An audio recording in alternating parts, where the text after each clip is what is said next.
Welcome to Talking with Tech. My name is Chris Bouguet, and I'm here with Rachel Madel. Rachel, what's going on? Not much, Chris. I have a story I'm going to share today. Wait. I want to play a quick game before we tell me this story. All right, let's play games. Okay, so here's the game that I want to play. I'm going to give you some quotes, and you tell me if you know who said these quotes, okay? The quotes are all from the same person. Are you ready? Okay, I'm ready. All right, here we go. The first one is, every man dies, but not every man really lives. Do you know who said that? No, I'm really bad at games like this. Give me another one. Yeah, I'll give you some more and see if it resonates. Okay. Return to your friends and tell them that we came here with no peaceful intent, but ready for battle and determined to avenge our own wrongs and set our country free. Let your masters come and attack us. We are ready to meet them beard to beard. No? Anything? Not landing for me. Like, is this like something from the Revolutionary War? No, but the actor in this movie that these are from has played in a Revolutionary War movie. Ooh, okay. So that'll give you a hint as you're guessing along, playing along at home. Here's another one. I cannot be a traitor since I never swore fealty to the English king. Oh, interesting. Wait, is this an actor? These are quotes from a movie that an actor says, but these are also from the person is playing someone from history. I'm not sure. I'm going to give you one more. All right. Okay. Maybe two more. Okay, here's this one. There's a difference between us. You think the people of this country exist to provide you with position. I think your position exists to provide those people with freedom. And I go to make sure that they have it. I'm just like, I feel like I'm thinking about like Mel Gibson in The Patriot, but I don't know. You are so close. It is not Mel Gibson in The Patriot. They can never take away our freedom. It's not The Patriot. It's Braveheart. Oh, Braveheart. Yes. And the reason that I wanted to spend a minute coming up and playing that game is that he plays this character named William Wallace. William Wallace. That leads in. I was like, where are we going with this? Chris, you're always like throwing curveballs at me, and I'm always dropping them and picking them back up. Yes. Okay. This leads perfectly into my story. So thank you, Chris, for that fun introduction. I'm actually going to share a story with a gentleman named Bill Wallace, who is a Patreon member and also a part of my email list. Chris, he's also been to some of our trainings, and he shared with me in an email some ideas, and I thought they were so good. So I'm going to give a little of a backstory. Basically, I had sent an email to my email list talking about different ways that you can get kids using core words. And one of the things that I was saying was this idea of no, because kids are oftentimes motivated by saying no, they don't want to do something. You can make a fun, like playful game out of it. You can sabotage kids and get them to say no. So there's lots of different strategies there. And so anyway, I sent this email just giving some of my email list some ideas, and Bill shared some really great insight into this. So I'm going to read a little bit of the email and kind of talk through it with you, Chris, because I think it's really interesting. So he says, one variation or extension on your no activity I've used is what I call sabotage series. This bit involves me pulling items one by one out of a bag or a box and offering to the client. The bag or box, though, contains both desirable and needed items as well as absurd or disliked foil items. I can control what type comes out each time. So for example, if a client is saying stacking blocks or making a puzzle or sending Hot Wheel cars through a launcher, I'll pull out a few relevant items out in a row each time, waiting for a client to signal approval or acceptance by saying yes, of course modeling if required, and then pulling out a foil item to set up an opportunity and motivation for rejection and no. And there's a little bit more to this email, but I want to stop and kind of talk about this. What I love about this is that it's natural. And I think sometimes when we're contriving situations for language and communication opportunities, it feels very forced. And what I like about this is it's just naturally occurring, right? You're doing a puzzle piece in, like, no, I don't need this pencil. I need a puzzle piece, right? So like, no, I don't want the pencil. I want the puzzle piece. And so I just thought this was a really great idea and a simple approach that I just hadn't thought of. I was like, you're right. Like this bag, it creates anticipation, right? Like we're pulling things out. We also can model the word out. And I just thought it was a really practical way to teach like how to say like, no, this isn't the thing that I wanted. We're kind of setting up that expected routine, right? Puzzle piece, puzzle piece, puzzle piece, pencil, right? So anyway, I love that.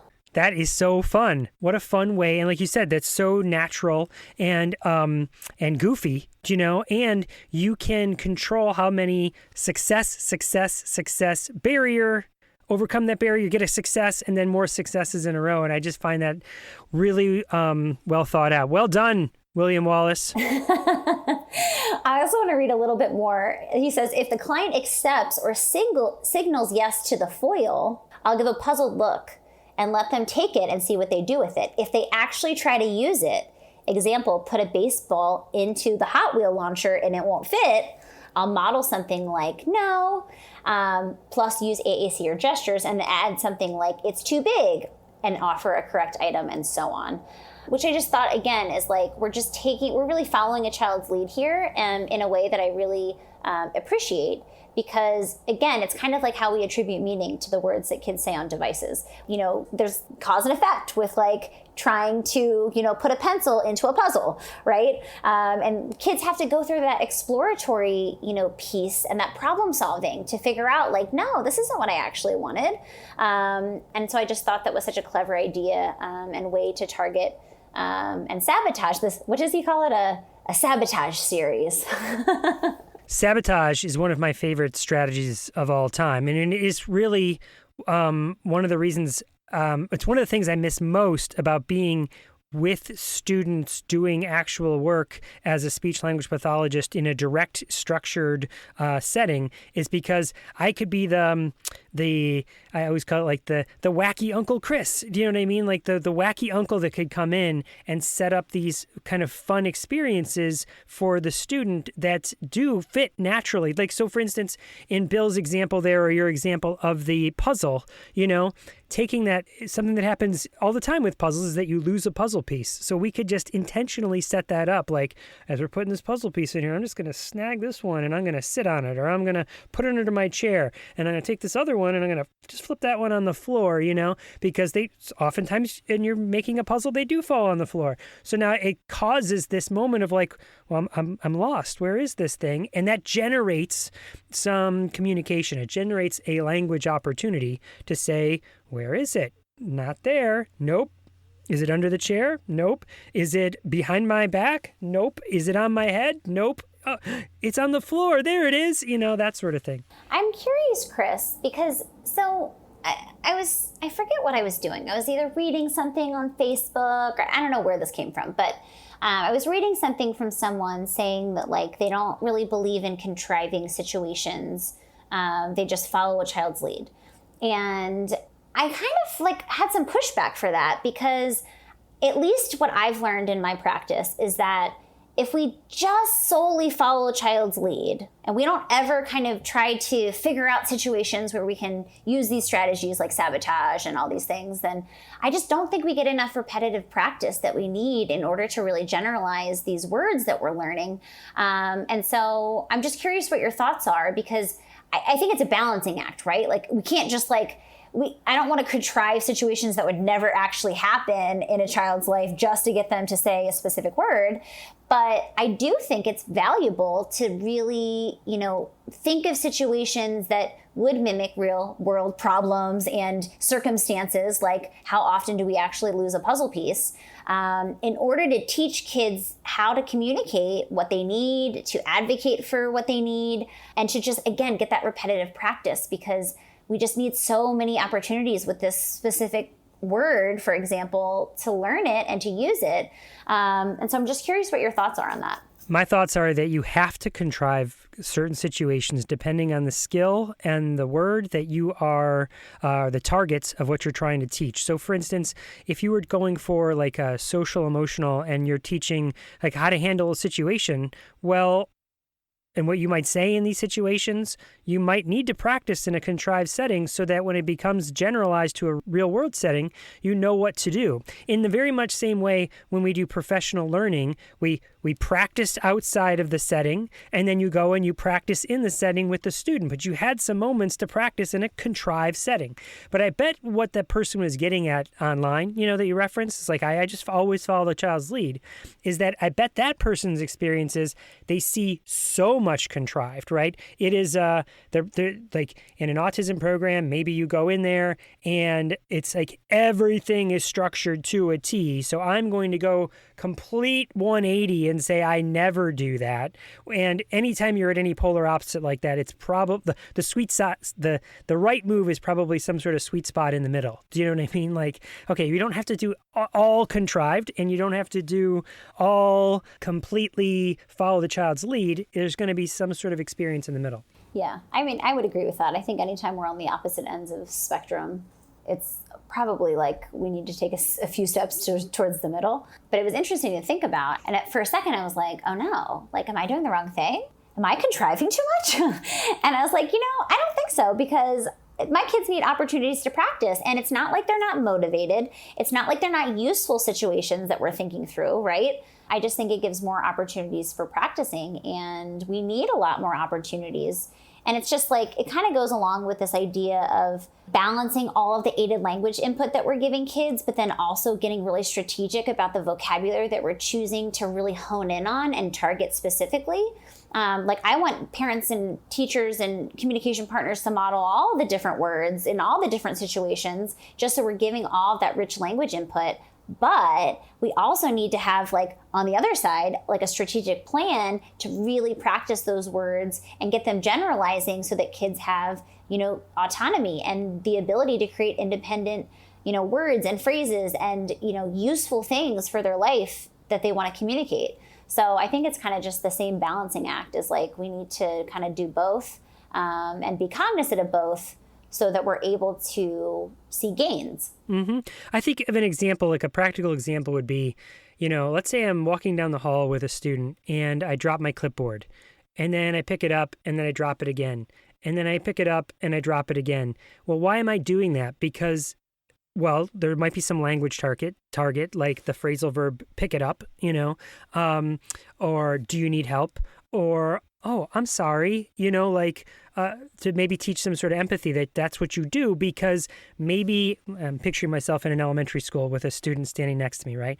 Because in middle school, when someone drops their book, they would have seen, a friend of theirs, they're walking side by side with a friend, they drop their book. Now they know what to say. They know what those words are. They've been in that contrived setting to practice the words and to know the empathy that we're trying to practice there. So I, as the adult, contrived it for a very authentic purpose and an authentic situation that's going to come up later, is that someone's going to drop something in front of you someplace. What do you do? How do you connect with somebody when that happens? What do you say in those situations? Exactly. I think that's what teaching is, right? It's like all like thought out and in some ways contrived, opportunities to problem solve and, think through how we're going to address specific things and how we're going to learn how to address those specific things depending on what we're working on. So awesome banter topic this week. Thanks, Bill, for all the great suggestions. Yeah, thanks, Bill. Thanks, Chris, for the fun game that threw me for a loop in the beginning.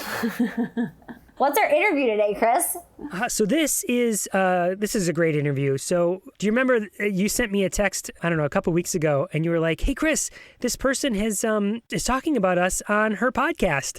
And I wrote you back, I said, oh, I know this podcast. So this is Kimberly Albrecht, and she is a parent. This is a parent interview, but she also has a podcast. The way she structures her podcast is that she does 12 episodes on one specific topic. So she might interview different people about this topic. And she is a parent with a student that has a communication device.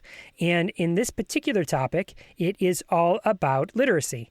And so she had contacted me as one of the people to interview in her 12 episode series. So her and I, this is kind of an exchange. I went on the LOMAH podcast, and we talk all about, the podcast here in the interview coming up.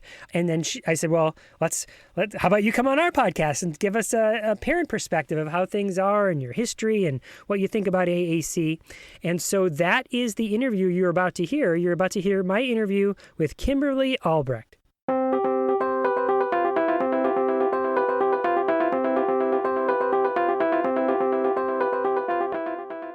Hey there! If you love listening to this podcast, we would be so grateful for your support to keep it going. By becoming a Patreon member, you can not only help us cover the cost of this podcast, but you can get some really great bonus content as well. We post video tutorials, behind-the-scenes recordings, and bonus segments from our interviews. We would love for you to join us by going to patreon.com/talkingwithtech. That's patreon.com/talkingwithtech.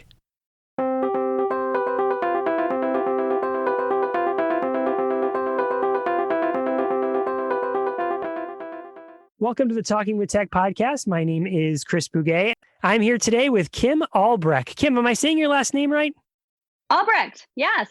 Unless you want to add some flair, then it can be like Albrecht. If you want to get like really German with it. I will try.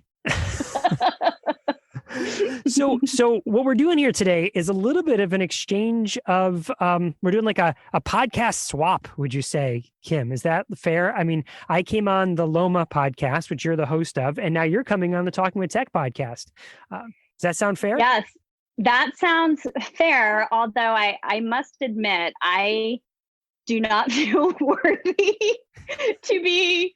I almost feel like I need to do a disclaimer for all of your listeners ahead of time. Like, the quality of guests that you have on this show blow me away. In fact, in our current series that you are a part of, in the intro section, I tell all our listeners, like, supplementary material is to listen to the Talking with Tech podcast as we go through our current literacy series. So it's funny you say that, because Rachel, the co-host of this podcast, she sent me a text. She's like, "Hey, we were mentioned on this podcast," and she sent it to me, and because someone sent it to her. You know, one of your listeners, the Venn diagram of listeners overlapped, and they right. they contacted Rachel, and so Rachel sent it to me, and I was like, "Oh yeah, I know, she's coming on our podcast too. I'm one of the people she interviewed." So I listened to that episode. Thank you for because the episode that you're referring to is not the one that we recorded, but you're kind of your launch into this series. So since we're there, why don't we talk about that real quick? Can you tell the listeners of the Talking with Tech podcast about this series and what you've got in store over there? Yeah. So over at the LOMAH podcast, what we do on the show is we deep dive into an issue for 12 episodes. And our current series is focusing on the importance of literacy instruction, specifically for students with significant disabilities, and how it can be done. So that is our current 12 episode series that we're running over there now at the time of this publication, which is spring 2021. And Chris is going to be participating in that series. And in the introductory episode, I offer the listeners some ideas of ways to maximize what they're going to learn in the series. And one of the things that I recommended listeners do is to listen to the Talking with Tech podcast, since AAC is tied in so tightly with, it's like, it's hard to untangle that web of communication and literacy. And so I think this podcast is a perfect in between episodes. Listen, they can binge listen over here as well. I couldn't agree more. I totally loved that introduction episode, and I was totally hooked. And I had a little bit of behind the scenes, being one of the people that you interviewed, because you had kind of showed me who else was coming. So it was like awesome. It's an awesome series. So I cannot wait. I'm in. I'm subscribed. I'm gonna listen to all of them. So great. Let's rewind for a second, though. So let's talk about who you are and what you do, and then we'll get to how you got to producing the podcast. Yeah, well, what I did today was scrambled around to try to find a quiet corner in the house. So what do? That's what I did today. Try to find a quiet corner in crazy COVID time house. But beyond that, I would say I am a Southerner who was transported to the West Coast via the Midwest. So I've kind of lived all over the place. I'm in my 40s, but I think I would do well in a nursing home because I like to knit and recently discovered sudoku. and am very obsessed. So I think even though I'm in my 40s, I would do well in a nursing home setting. And that is probably all irrelevant to what your listeners want to know. What you guys, listeners, probably want to know is why I'm here on the show. I am the mother of 2 teenage girls, and the oldest is 17 and the gateway into the world of disabilities. She has level 3 autism, is a non-speaking AAC user, got her first device over 10 years ago before the invention of the iPad. So that's me in a nutshell. Excellent. Well, we love to feature parents on this podcast and get those perspectives. We feel like this is a way parents can connect with each other. And often those stories resonate more with each other than hearing it from a professional or, someone who's not in the same world that you're living in. So let's talk about your daughter for a second. Where does she land with AAC? What is she currently using? She uses Touch Chat Word Power 80. Okay.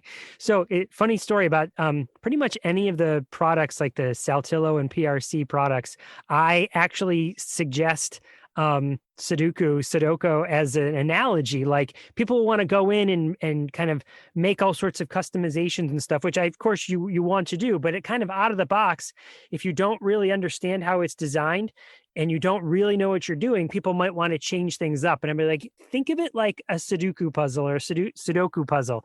You don't ever get stuck and go, oh, they must have printed it wrong. Like these people are experts in what they do. They mastered where things should be.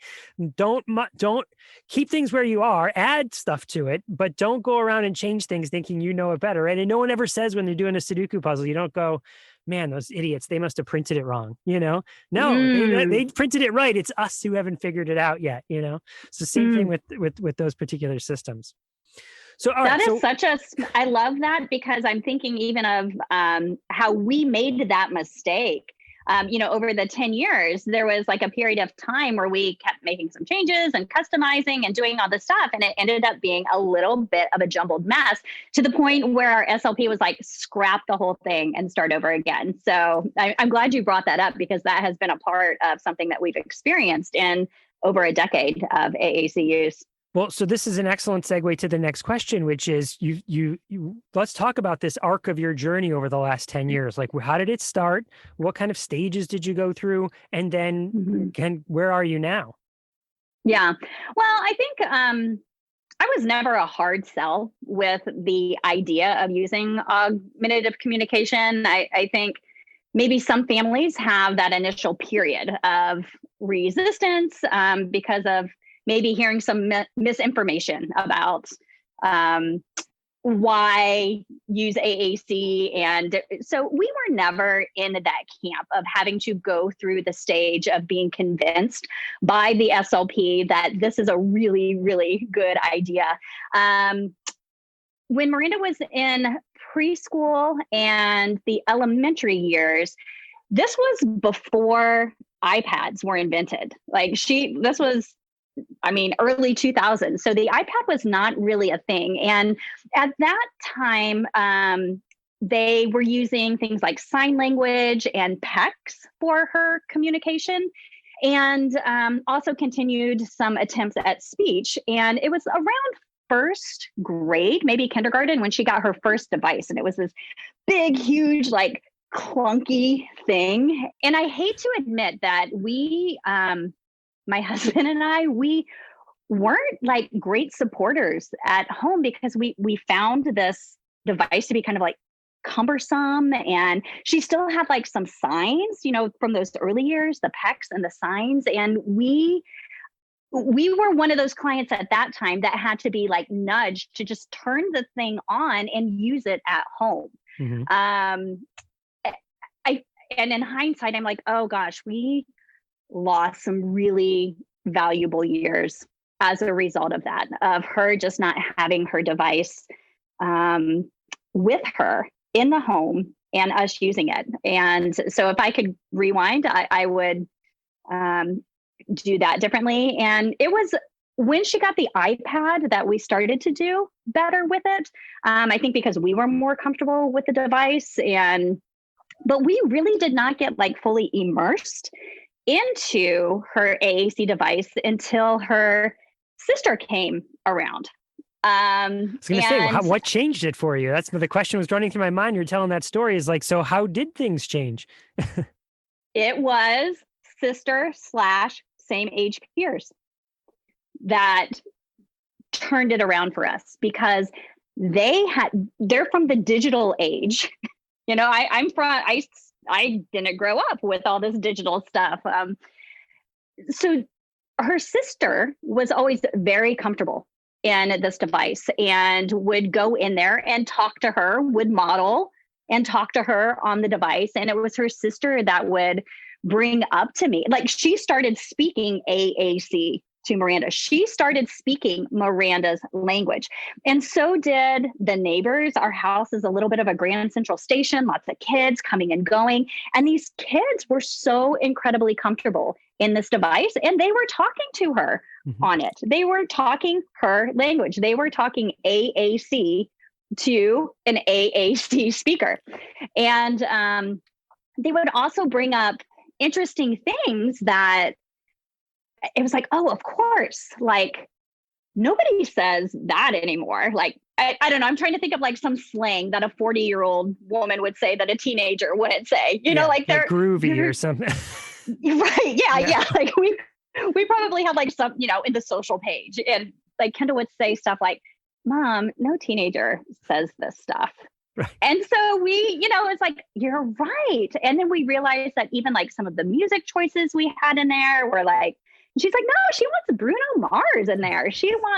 And so it was really the peers and her sister that introduced us to like, oh, yeah, Miranda really takes to this when we speak her language. So, And then what came next? I mean, so what was, like, at that time, you said it was this big clunky device. It was before the iPad.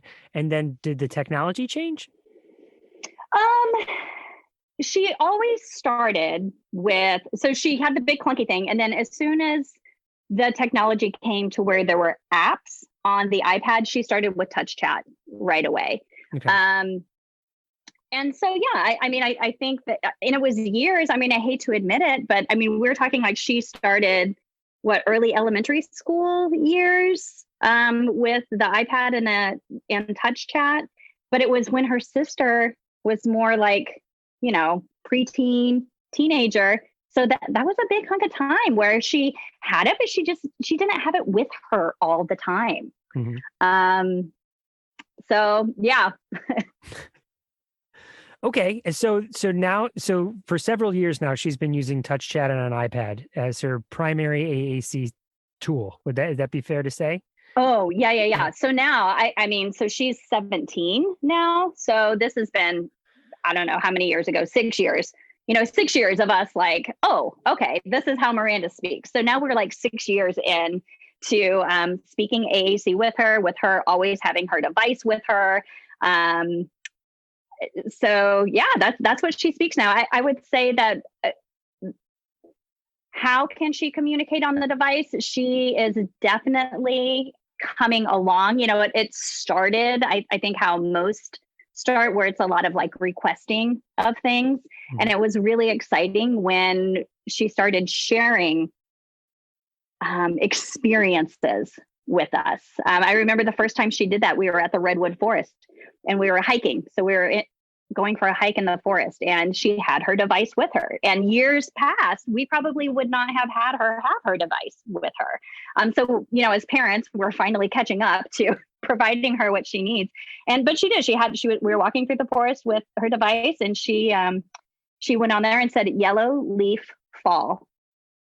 And it was just like such this beautiful moment because I was like, she wants to share the experience with me of the golden leaves falling to the ground in the fall. That's awesome. Yeah, it's totally changing. In speech circles, we call it the pragmatic function. And what you just said is we see it all the time. And there's so many of us that harp on not getting stuck at requesting. And that what she just did is comment, just made a comment because it was in her mind and expressed it to you. And that's like such a powerful thing. She wasn't labeling the leaf that she saw, right? She was commenting on how kind of beautiful it was, right? Mhm. That's awesome.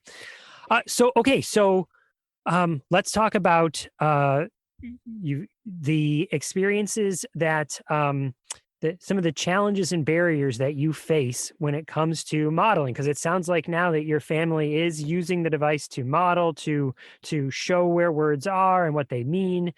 So what are some of the challenges and barriers, maybe not just to modeling, but just in general? I mean, Yeah. that you face and how you've overcome them, or maybe if you haven't overcome them, how you're working on it, to overcome them. Yeah. I haven't overcome them, which is why I listen to the Talking with Tech podcast. So, so maybe I'll give you some ideas for content on future shows as well.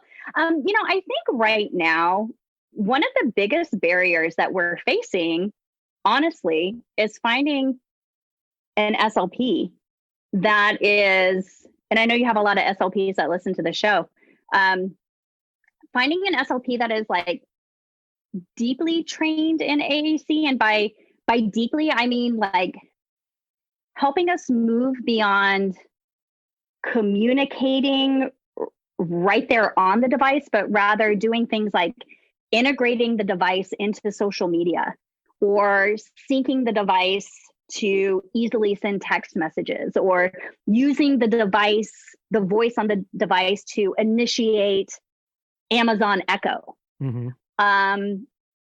Because right now I find that a lot of it's just never brought up or introduced as an idea. And as I'm sitting here thinking about Miranda moving into her adult life, I'm like, well, part of communication is being able to get your message to the person who needs it. And that person may not always be sitting right there. Mm-hmm. And it's just never come up. And I feel like whenever we try to bring it up, they're like, oh, I don't know. Does touch chat do that? So I feel like that's kind of been a bit of a like I feel like I can't find anybody who can like take charge of this next phase Mm-hmm. in her communication. So I think that, and then a common one that we've just had through the years that I'm sure SLPs can relate to and parents can relate to, and that's just getting consistency across the entire team and across all settings. That's just, just the through line has always been, I mean, even my husband and I consistently using it, like the SLP, that was the problem with us, consistently using it across settings. So I think we see that a lot. You bring up the second barrier there. Let's talk about each one of those. But I think the second barrier there is something that we see with every parent everywhere when it comes to really any student with a disability, especially one that uses communication device. Let me ask you this. In the span of time in school, how many different speech therapists do you think you've worked with? Oh, I mean, there was 1 year we had 3 in 1 year. 3 in 1 year. Yeah. It's been incredibly inconsistent, and not to anybody's fault. These SLPs have caseloads of 60 people and, Right. In their school, maybe more. And I don't know. I'm not sure what the fix is for that, but to answer your question, a lot. I can't even count. I mean, Chris, I can't even count. Yeah, and that's just a speech therapist. What about all the teachers, right? And all the support staff that teaching assistants, and the list goes on. Hundreds. And a lot. Let me ask, like when your daughter's attending school, either distance learning or in person, can I ask, is she in person or distance, or how does it work? Well, that's an interesting question.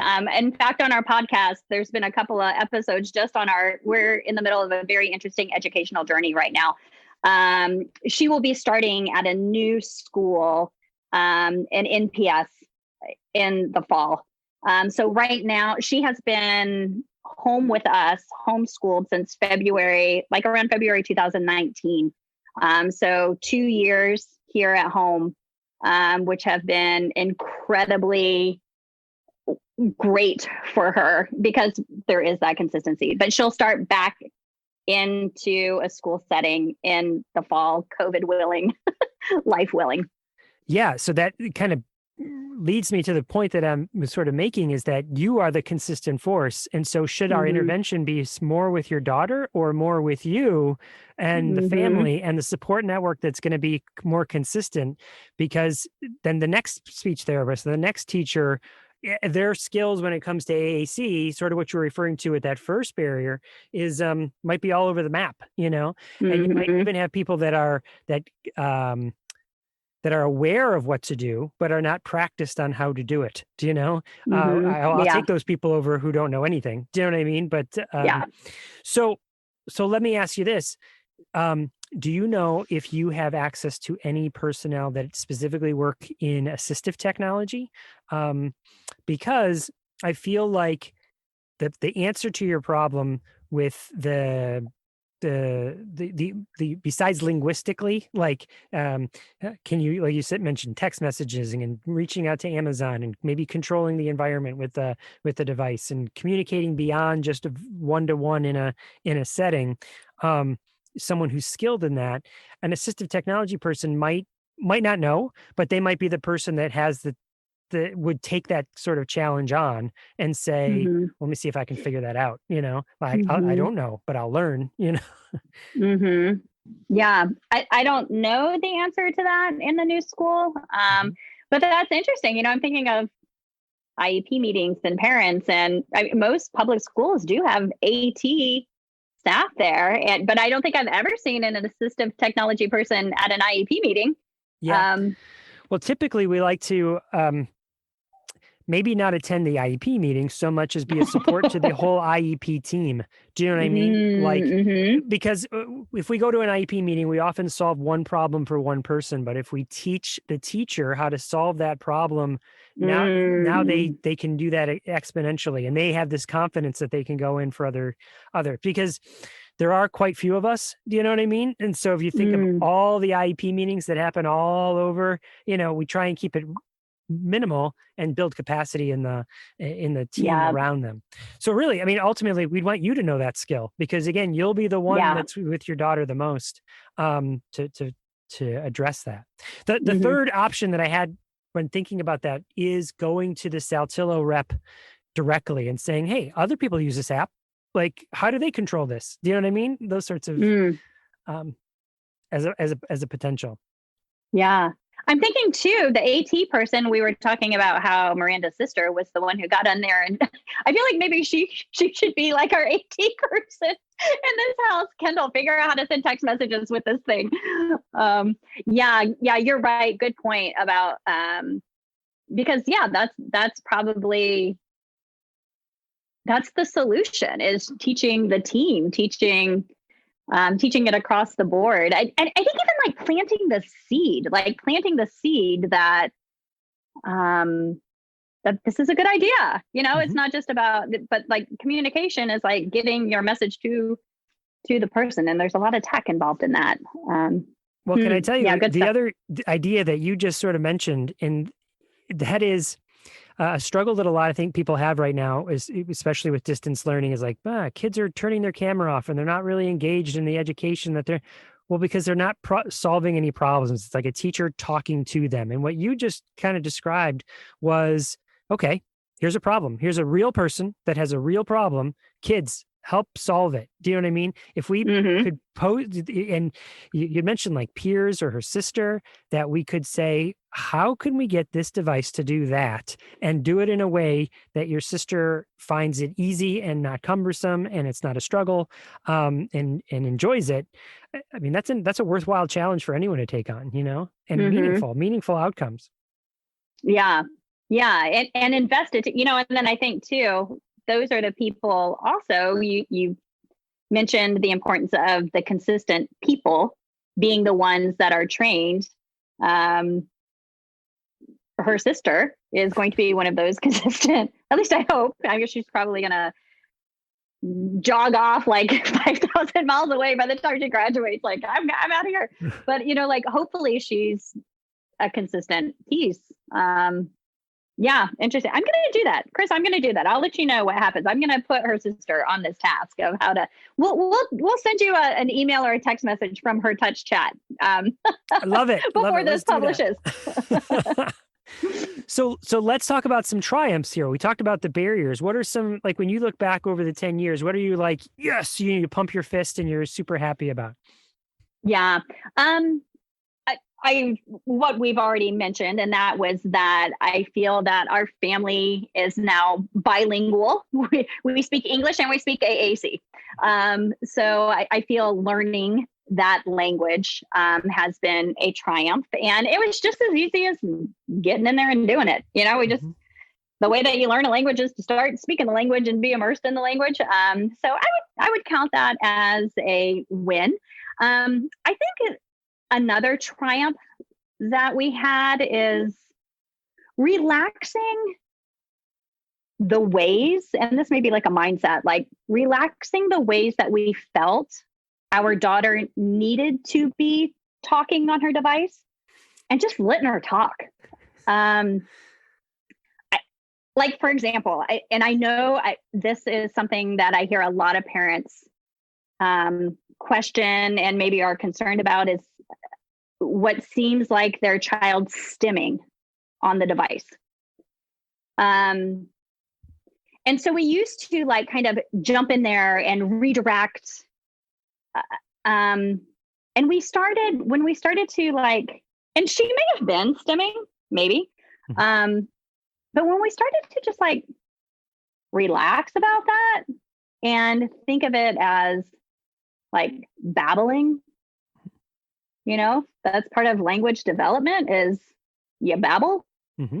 So we just stopped thinking of it as a device talking and thought of it as, again, this is Miranda's language. This is her voice. She's just babbling with her voice. Let her babble. And what we used to do is we used to like take the device away if she was doing that. Especially if we were like watching TV.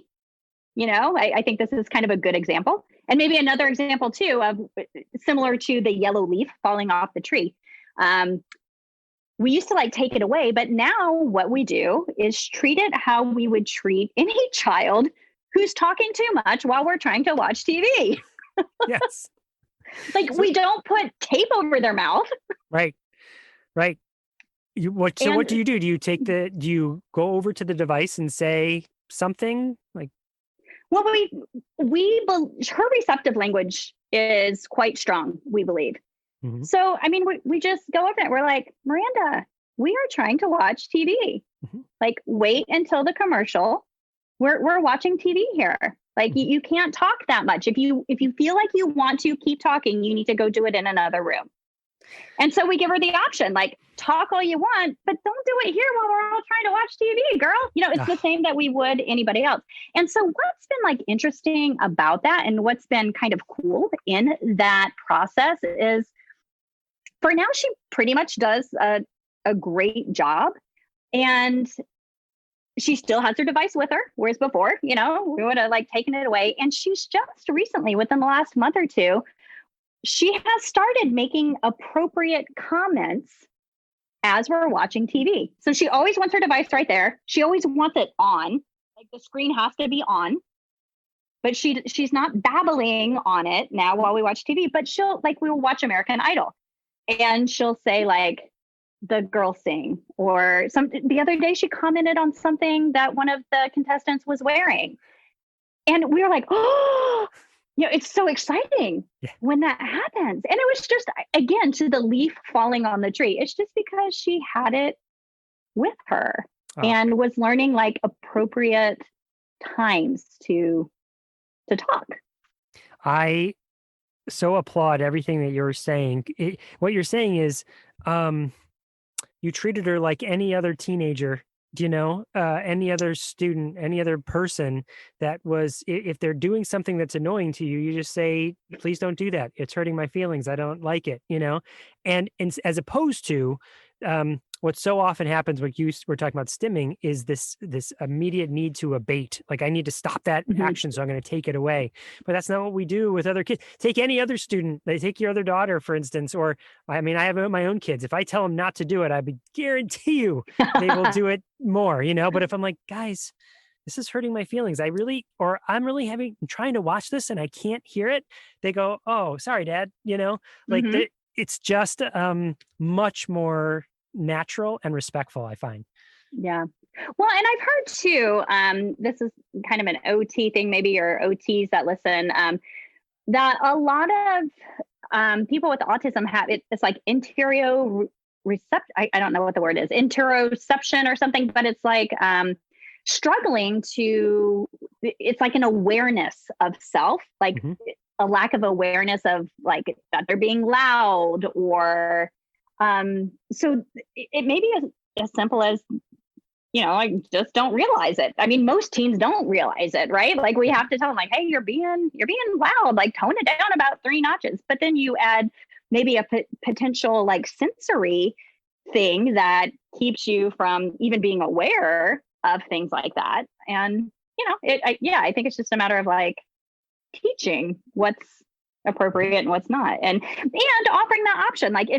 And we tell Miranda, like, if you want to keep talking, you can, but you just can't do it here because we're trying to watch TV. Like, go to your room and do it. And she does sometimes. She'll go back there and she'll push like water, water, water, water, water, whatever. Right. Thing she was doing. And there's so many points you're bringing up. So in that moment where she's hitting water, water, water, I often think of those sort of stimming behaviors, even if she's not really requesting water, it's just maybe soothing right now to hit this word water. That would be similar to me who doesn't have autism. Well, I used to have long hair and I would twirl my hair and it would just make me feel better. Maybe we all have our little things that we do that comfort us in some way. And if you just stop the podcast and think about it, you'd be like, yeah, right. I do this thing when I'm driving, or I bite my lip all the time, or whatever the thing is. And imagine someone always telling you that was wrong and you had to stop that, Right. So I love, so I try and think of it in those terms. And then the thing you're talking about raising awareness of your own self and what you're doing, that is so true. Where I first learned of that notion was students with visual impairments, actually students who are completely blind. When they're completely blind, they might be making movements with their hands and not realizing that those movements, other people can see them, that might be distracting to somebody else. And so the teachers of the visually impaired will teach them explicitly, hey, your hands up, you could be aware other people can see you. And you'd use that. And it's the same notion here, is that your actions are being perceived by other people and you make a difference in the world, Mm-hmm. Oh, I like that. You make a difference. Oh, that's a neat way to word it, Chris. I like that. All right. So let's talk about the podcast then. So you at some point move from being parent only to parent who produces a podcast. So how did the LOMAH podcast come to be, and what's its mission, and what have you done so far, and where would you like it to go? Tell us all your hopes and dreams. All my hopes and dreams. Well, my hope for today is to, I don't know, to like find a place in the house that is quiet. I think we're doing okay so far. My hopes and dreams. So the podcast, Chris, I don't really know how it started. I feel like it was one of those things that went from like 0 to 100 in a matter of a month. It started several years ago. I think we're maybe 4 or 5 years in.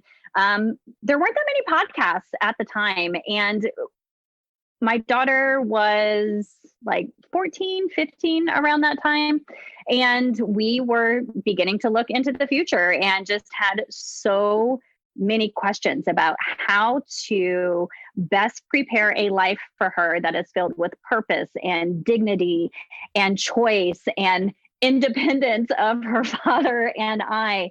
And with her having significant, pretty much around the clock support needs, there were just a lot of questions that went with that. Like, how are we going? And we realized that all parents are asking similar questions and are seeking the same kind of answers. And we on the podcast are incredibly fortunate to, we're known for really high caliber guests, which Chris is why you are in this next series. And we take a single topic that is related to planning that future. And we deep dive into it for 12 episodes. We've done, like we mentioned, we're currently doing a communication series, a literacy series. And we have done, we've done so many series. We did a technology series. We've done a housing series. We did transition planning. So transitioning out of school services into adult services. We had a whole series on that. We have done a series on complicated behaviors.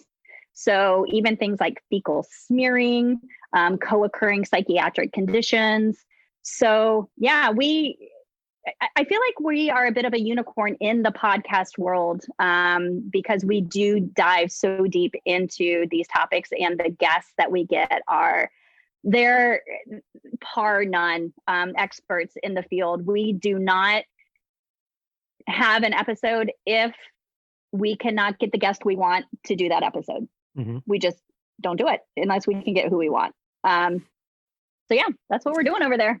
I love the format of 12 episodes. I mean, that's like a very doable thing for families. Like I sometimes I feel like a barrier of the Talking with Tech podcast is like, well, we've got 100 episodes. Where do I start and how do I search it? And which is the right place for me to go? And there's ways we can do that, but knowing that you have 12 episodes feels very doable. Do you know what I mean? Like there's a start and there's an end, and I can go look at another series of start to end. It's like a series in a television show. I know it's going to take me this amount of time to get through it. Do you know what I mean? Yeah. And I feel like there's some real value there. So I think that was really wise of you to set it up that way. Well, and you know what it feels like to me too? It feels like going to a conference. Where you have your keynote speakers and your experts speaking on an episode, but it's a conference that you can attend for free and that you can do while you are going for a walk or folding the laundry or whatever, because we're bringing the same guests that you're going to get at some of these conferences right through your earbuds. And you can hit the 1.5 button or the 2 times button. You can listen to it if that particular speaker's a little bit slow, you can do that. Yeah, I think that's so awesome. So, okay, so let's talk about where do you think the podcast is going next? Like you currently have this series, and at the time of this recording, I should say, you have that series going. Do you have future plans? We usually run 3 series a year. This year, I'm going to try to get in 3. We may just do 2 series because my whole family's still home with me. So there's a lot of research and work that goes into the front side of every single series. Most of the work is done before that first episode ever publishes. So it's just been a little bit challenging to try to find the time when I'm supporting my kids. So I'm not usually, to answer your question, what are the next series going to be? The series usually are around whatever my biggest questions are at the time. So right now, my biggest questions have, since Miranda has been home with me and I've been homeschooling her, and I realized I think she should be able to read. Why can't she read? I think she can. And so that's what prompted the literacy series. So usually every series has its seed in something we are trying to figure out at the time. I know I want to revisit the housing series. We'll probably do another housing series next year. So I don't know. I mean, it's like whatever is like itching me at the moment that we're trying to figure out is where we go. Makes sense. You are not alone, right? I mean, one of the takeaways from the pandemic is a reminder that we're all in this together. And if you're working to solve some sort of problem for your family or your daughter, there's 100% chance there's other people out there that have the same challenges and want to learn. So thank you for doing that. And thank you for being, for putting the podcast together for so many families. It's my pleasure. It's my pleasure. So let me ask you another question here about AAC, and that is, so Rachel likes to phrase this question in a certain way. She says, if there was a billboard that people were driving by and you wanted them to read this billboard and take something away from AAC, what would that billboard be? Like, what would be something you wish everybody knew about AAC?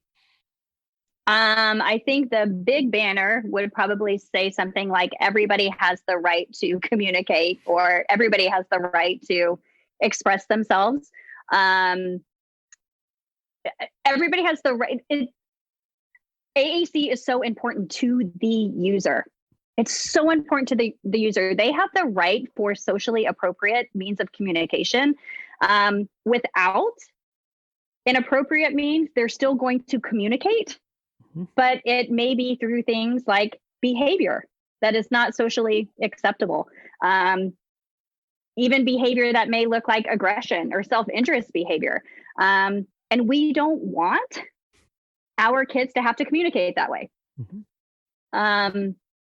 So that would be my big message, is like, they have the right to socially appropriate communication. And then I think the other big thing is just the awareness that AAC is providing a lot of new opportunities for us who don't have disabilities to learn and to hear from non-speaking members of the disability community like we never have before in the past. And it's super important for us to take advantage of that they now can tell us what things are like from their perspective. So those are my two big things. Like, everybody has the right to communicate in a socially appropriate way. And we are super lucky that we now live in a space where their voices can come out and we can hear what they're saying. Oh, that's so poignant. I mean, it's one of the big, when I do presentations, one of the, and when Rachel and I do some together, we start off with that point that so often we listen to other professionals, we know to read research, but there's a third component there to know what we're doing is effective. And that is listening to the people that have said, hey, this was effective, And if they're not saying that, if you're not hearing that about a particular intervention, question marks should be popping up in your head, and so it's so true. And like, we have more people than ever using AAC. So there's more opportunities to listen to those people if we'll only take the chance to listen, Yeah. They're so eager for us to hear them too. I have a couple that I've befriended on social media. And if I ever can't figure something out, I just message them. And within an hour, I usually get a dozen great ideas of things to try. So take advantage of social media, take advantage of the disability community who is just like wanting so badly to help out. If you were, you mentioned this a little bit, like if you could rewind the clock and you said something you as a family member you would do differently, there are probably parents right now listening either to the LOMAH podcast or to this podcast, or maybe both, that are just starting out, like their journey is just starting. And so what's some advice you would give to them? Like, okay, here's what you need to know. Become bilingual or trilingual if you already learn the language. Learn AAC. Learn AAC. Speak AAC. Make it another language that is spoken regularly in your home. And when you were doing that, when you were learning that second language, you did it flawlessly, right? I mean, never made a mistake. You were perfect every single day, right? Is that the message you want? Well, what's interesting about that too, Chris, is I think what it does also is, so we quickly discover like it takes longer. It takes longer to speak AAC than it does to speak from our vocal cords. And it's taught me to respect AAC users and to allow the space and the time that is necessary for them to get their message across as well. So I think when we start speaking that language, we realize like, oh gosh, like there's some fumbling around in this. Even once you become fluent in it, there's still some fumbling around in it. And it just creates like an understanding of like, give everyone time to like, let the AAC speaker process, think about what they want to say, and then figure out how to do it in this device. Now, I think I might know the answer to this kind of last question that I want to ask you, but I'm going to ask it anyway. And that is, I like to kind of ask what people who are stakeholders in AAC, what's got you curious? Like, what would you want to learn more about? And my guess at your answer is literacy, because you're doing a whole 12 episode podcast series on literacy. So is that it, or is there something else that's kind of got you curious or wondering, or, about AAC? Well, I think what we already talked about, kind of integrating the technology into it, how to get the communication to be delivered to whoever they want the message to be delivered to. So I think the integration of it is something which we talked about before. And then, the literacy piece, because something interesting that I've learned in this series, talking to our expert guests, is that we're trying to untangle, but can't untangle the web that is communication and literacy, and that we should be cautious about stopping at speech generating devices and icons, and make sure that we are allowing access to a full keyboard, so that the user is not limited to whatever is programmed in the device. It would be like you and I talking only through the emojis that Apple puts on our phone. So I'm really interested in how to teach literacy as a component of communication. And I'm hoping that this series will enlighten me and my listeners how to do that. I know that you mentioned Karen Erickson and David Copenhaver's book, and that was going to be kind of a big part of the series. You mentioned that in the launch episode of the series. I want to tell you that just today, this very day, this morning, because we're recording in the afternoon, and at least in my neck of the woods, it's the afternoon. The team that I work with has been doing a book study, not a podcast study. We've been doing a book study on that study, where we read one chapter and then we come back and we discuss it, and we talk about how we can implement the features of that chapter into our daily work, but then how we can make it apply more systemically to our neck of the woods. And so I'm with you with that challenge of literacy. I think there are so many people that listen to the Talking with Tech podcast that say that is their challenge as well. Like, they want to take that on, and we want to not limit kids in any sort of way. And that means, like you said, access to the alphabet, access to a keyboard, access to spelling, and access to literacy. Mm-hmm. Yeah. Yes. Yes. Yeah, great that you're in. There are a lot of those book studies, I think, out there right now on that. And listeners, we're talking about Comprehensive Literacy for All is the name of the book. I'm not sure if we mentioned that or not. But yeah, it's kind of taking root and taking hold, and it's really exciting, I think, to see this new movement and excitement around teaching literacy to students with disabilities, and not just stopping at icons, but the keyboard as well.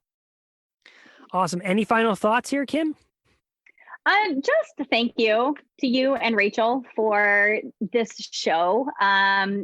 Just outstanding. As a parent, I know you have listeners. You guys are so fantastic at what you do, that you are bringing in therapists, you are bringing in teachers, you are bringing in parents, and there's just nothing like you out there. That anytime a parent reaches out to me and they're like a new AAC user, I'm like, Talking with Tech, you've got to, like, if you're just starting, or even if you've been on the AAC journey for a while, like, Talking with Tech is your show.